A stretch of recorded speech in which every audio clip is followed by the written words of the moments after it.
Welcome back to the Coach's Corner segment on MusketeersHockey.com as the Musketeers look to entertain the Chicago Steel and the Omaha Lancers this weekend. Two big home games, and Coach, I'm sure it'll be nice to be back at the Tyson after 6 road games and then 7 games. You fall to Lincoln and Omaha, but unlike earlier during this losing streak against Youngstown, Team USA, and Fargo, now you're really, it seems like you're not getting rewarded for your good play. And you guys really did play, made a couple mistakes, but you did play three pretty solid games last week against Lincoln and Omaha. I felt so. I mean, obviously it's disappointing not to come out with a win and get the outcome you're looking for, but we got to continue to strive for our process and learn through things that we didn't get done and learn through a loss. And it's a good team grows that way, and we got to continue to strive for that. And we did mention this road heavy schedule, 6 and 7, where you go 1-4-1, and you guys are a really good road team for most of the year. But I know you talked about way back when, why those home games in October and November were so important, because in this league, it doesn't matter how good of a road team you are, it's tough to win road games in this league. There is. It's a stretch right now. It's pretty tough, and the league it's demanding. So, I mean, right now the guys are at that point. I mean,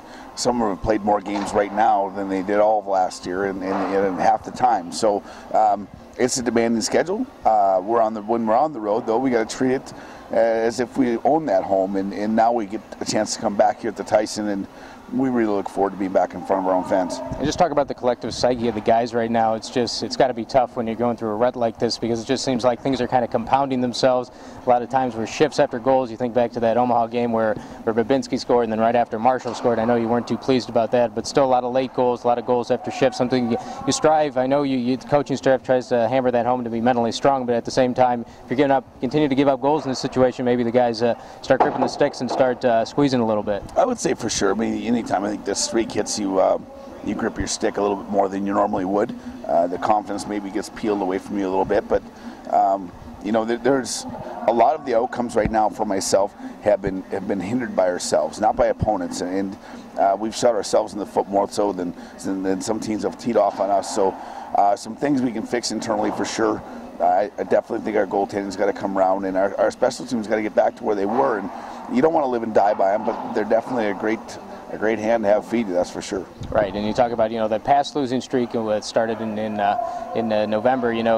Kind of having difficulty putting puck in the net, where you scored 7 goals in 6 games, and now it seems like it's just the opposite. Very uncharacteristic of your team, where you're giving up almost 4 goals a game the last 8 games. And I know goaltending's easy to blame, but certainly the guys in front of Scuff and Hildy probably aren't playing their best right now defensively. For sure. I mean, we've turned over pucks at areas that we shouldn't, and we've mishandled some pucks, but at the end of the day, there's a job to do, and that's to keep it out, and it's a collective group. It's going to be 20 guys, and I wish it was just one. It'd be easy, but it never is that way. So, and then the other side is, I think when you want to get back on a roll, you got to play from the front some. We haven't been doing that either, so that puts us against a little bit of a wall, and you definitely change, and it dictates the way you play.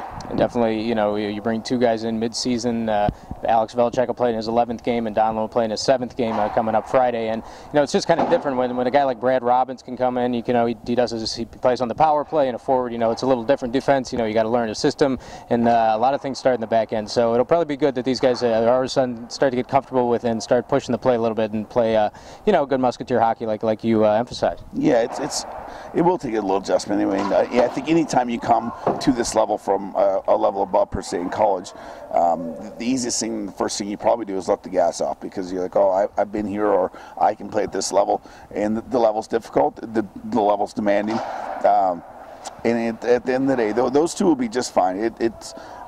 We had talked about earlier. We want to make change earlier this year than we did a year ago.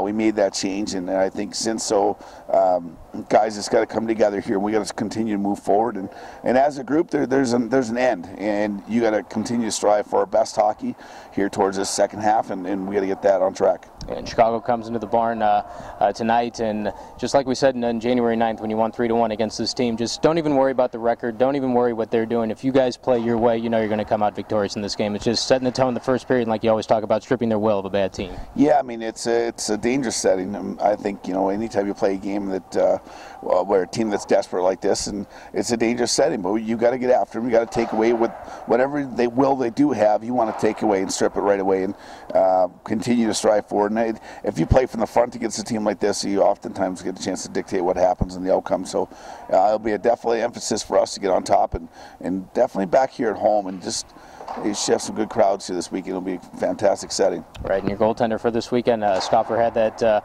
pitched only 1 goal allowed in that January 9th game. Do we know who's going to be starting on Friday night? Yeah, Scoffer's going to go here, and it'll be a combination. One thing, I want him to get it back on track, and the challenge is out there, and it's out there for the both of them. That what's happened here isn't good enough right now. We got to settle that and go forward from here. And certainly this weekend, we got the $5 student ticket price, and like you talked about, it'd be good to see big crowds here, especially on Saturday night. It's going to be packed against Omaha. And we've been to a bunch of other buildings, Lincoln, Des Moines. You can just see how the players feed off when there's a big crowd for a home team. For sure. I mean, it's we got a great venue here, and I think what we've done here with the tickets and the student fee and things like that, and just the whole setting here.